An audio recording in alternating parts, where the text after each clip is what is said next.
안녕하세요. 198번째 책을 소개합니다. 근데 이 책을 소개하고 싶은 마음이 든 것은 이제 어젠가요? 어느 모 교회를 갔는데 리처드 포스터의 그분을 초청했던 그런 광고가 예전에 있었던 것을 이렇게 볼 수 있었습니다. 근데 이 책은 이 심플 라이프라고 리처드 포스터가 쓴 그런 책입니다. 리처드 포스터의 책을 제가 돈, 권력, 섹스라고 하는 그런 책도 예전에 한번 소개를 했습니다만은 이 리처드 포스터는 참 좋은 글을 많이 쓰는 신앙인으로서 좋은 글들을 이렇게 남겼습니다.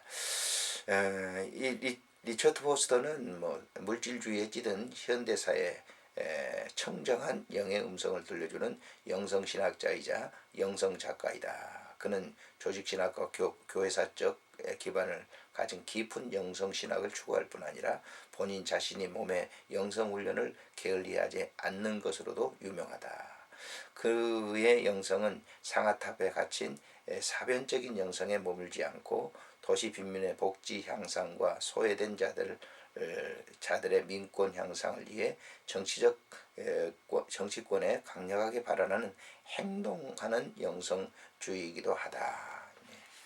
그렇죠. 이 영성의 깊은 삶의 실천을 하는 그런 분으로 이렇게 알고 있습니다. 자, 그분이 이제 이 책을 쓰면서 이런 얘기를 합니다. 이 책은 쉽게 쓰여진 책이 아니다.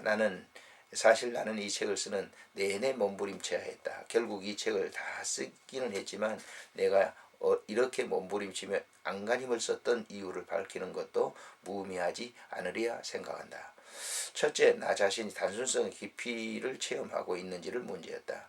나는 알맹이 있는 글을 쓸 만큼 단순성의 내적 실체를 충분히 알고 있는가? 쫓기지 않는 평화와 능력의 삶에 내가 얼마나 깊이 뿌리를 내리고 있는가?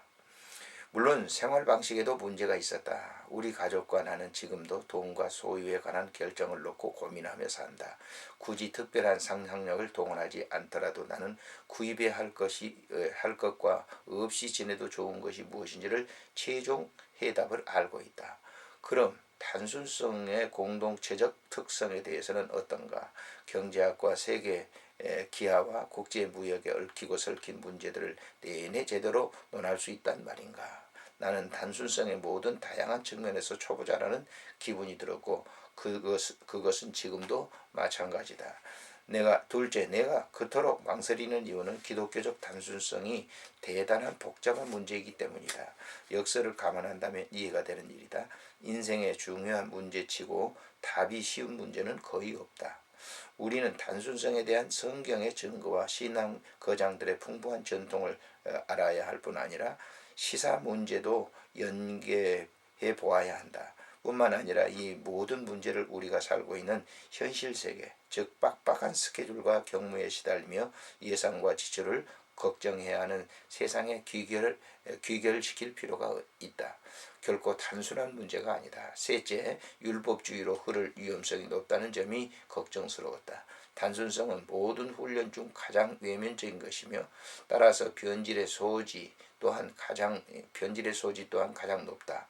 어떻게 해야 구체성을 띠면서 경직된 태도를 피할 수 있을까? 어떻게 사람들은 탐욕에서 벗어나면서도 신바리새주의적으로 빠지지 않을 수 있을까? 단순성에 대한 책을 집필하기 조심스러웠던 네 번째 이유가 있다.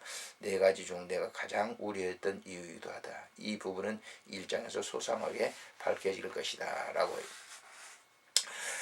이 책은 모두 이제 크게 이제 두 부로 이렇게 나누어서 있습니다만은 첫 번째는 이제 단순한 삶의 기반이고요.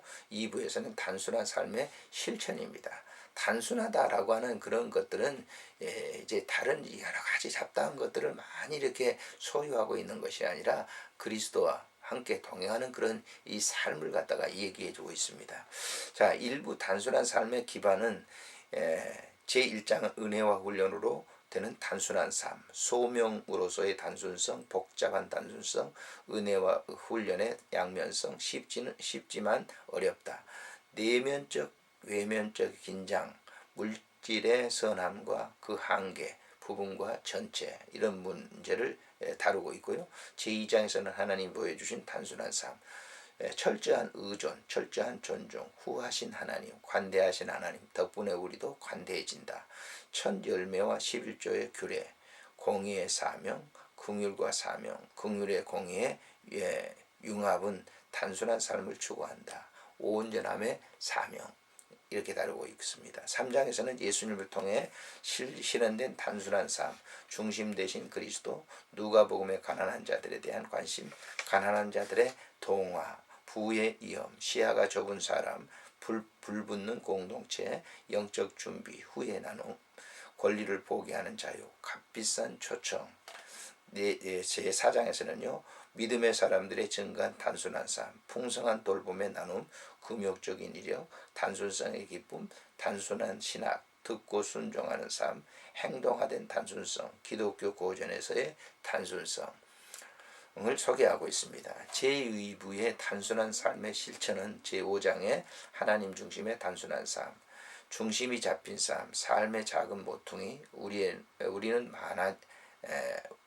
많은 자아, 하나님의 임재, 지속적인 교제, 내면의 음성, 자족의 원리, 침묵 가꾸기, 시야를 맞추기, 정서적 한계 인식, 합의한 규칙에 대한 헌신에 대해서 제6장에서는 거룩한 순종에 따르는 단순한 삶, 자기 부인의 삶, 자기 부인의 3단계, 진정한 자유, 벌레 신학, 기쁨의 보증지표, 싹트는 겸손, 처음 6단계에서 제7장에서는 경제생활의 단순한 삶, 율법주의가 배제된 구체성, 타협이 없는 적응, 자발적인 가난, 계획적인 소비, 소비지향 사회와의 결별. 이 그리스도인들에게서는 참 경제 원리가 굉장히 어려운 겁니다. 8번째는 8장에서는요. 섬김을 위한 단순한 삶, 주는 은사, 섬김의 은사, 희생의 은사, 가난한 자들의 동화, 이런 것들도 자기 자신을 아주 단순하게 하지 않으면 참 사실 굉장히 어려운 것이죠. 제9장에서는 교회와 함께 수행해야 하는 단순한 삶, 교회 교육 사역, 비판의 성역, 신미성과 실용성의 창의적 긴장, 영혼을 돌보는 사역, 경제적 형편성, 실제적인 조언. 제10장에서는 세상을 변혁하기 위한 단순한 삶, 정사와 권세, 세계 복음화, 세계 기하, 한없는 욕심, 다국적인 기업, 내가 도울 길은에서 뒤에 이 애플 로고를 소개하고 끝을 맺습니다. 아무튼 이 책을 통해서 그리스도인들이 이 사회 속에서 어떻게 살아가야 되는가라고 하는, 그래서 우리가 이 복잡한 이 사회 구조 속에서 오히려 거기에 얽히고 설켜서 살아가는 그런 이 삶의 해답을 이 책에서 주고 있습니다. 안녕히 계십시오.